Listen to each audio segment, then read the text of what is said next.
কসবা ল কলেজের ছাত্রীকে কলেজের মধ্যেই গণধর্ষণ ও নির্যাতনের প্রতিবাদে মঙ্গলবার বিকেলে বাগনানে প্রতিবাদ ও বিক্ষোভ মিছিল সংগঠিত করল এসইউসিআই। এই বিক্ষোভ মিছিল ও প্রতিবাদ সভায় নেতৃত্ব দেন হাওড়া গ্রামীণ জেলা কমিটির সম্পাদিকা মিনতি সরকার। সাধারণ মানুষের উপস্থিতিতে এই বিক্ষোভ মিছিল বাগনান শহর জুড়ে পথ পরিক্রমা করার পাশাপাশি পথসভা অনুষ্ঠিত হয়। পথসভায় বক্তব্য রাখেন জেলা সম্পাদিকা মিনতি সরকার সহ অন্যান্য নেতৃত্ববৃন্দ। অবিলম্বে এই ঘটনার সঙ্গে যুক্ত টিএমসিপি নেতাদের দৃষ্টান্তমূলক শাস্তি দিতে হবে এবং রাজ্যের সমস্ত কলেজের অভ্যন্তরে থ্রেট কালচার বন্ধ করতে অবিলম্বে ছাত্র সংসদ নির্বাচনের দাবি জানানো হয় এদিনের এই সভা থেকে।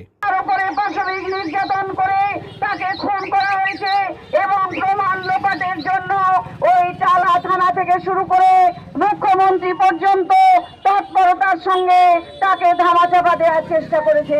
এটা সারা পশ্চিম বাংলার মানুষ চাক্ষুষ করেছেন, চোখের সামনে দেখেছেন, উপলব্ধি করেছেন। সারা পশ্চিম বাংলার হাজারে হাজারে লক্ষ লক্ষ মানুষ তারা রাস্তায় নেমে প্রতিবাদ করেছেন।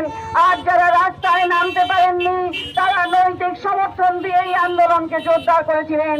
দীর্ঘ 9 মাস অতিক্রান্ত হয়ে গেছে। দীর্ঘ 9 মাস অতিক্রান্ত হওয়ার পরেও কিন্তু সেই একজন ছাড়া তারা কাউকে আর খুঁজে না ঘটেছে। অভয় ন্যায় বিচারের দাবিতে সারা ভারতবর্ষের মানুষ বিভিন্ন প্রান্তে তারা তাদের বিক্ষোভে ফেটে পড়েছিলেন।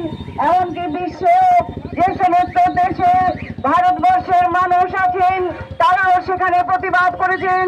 একটা ওই রকম নামী কলেজ, নামী মেডিকেল কলেজ, নামকরা মেডিকেল কলেজের অভ্যন্তরে একজন ছাত্রী যে কলেজে থেকে পাশ করে ওখানে প্র্যাকটিস করছিলেন, ওখানে সিনিয়র ডক্টর রেসিডেন্ট ডক্টর হিসাবে তিনি ওখানে কাজ করছিলেন।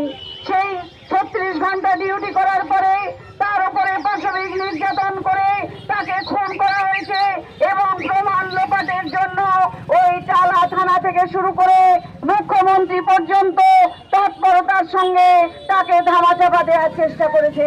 এটা সারা পশ্চিম বাংলার মানুষ চাক্ষুষ করেছেন, চোখের সামনে দেখেছেন, উপলব্ধি করেছেন। সারা পশ্চিম বাংলার হাজারে হাজারে লক্ষ লক্ষ মানুষ তারা রাস্তায় নেমে প্রতিবাদ করেছেন। আর যারা রাস্তায় নামতে পারেননি তারা নৈতিক সমর্থন দিয়ে এই আন্দোলনকে জোরদার করেছিলেন। দীর্ঘ 9 মাস অতিক্রান্ত হয়ে গেছে। দীর্ঘ 9 মাস অতিক্রান্ত হওয়ার পরেও কিন্তু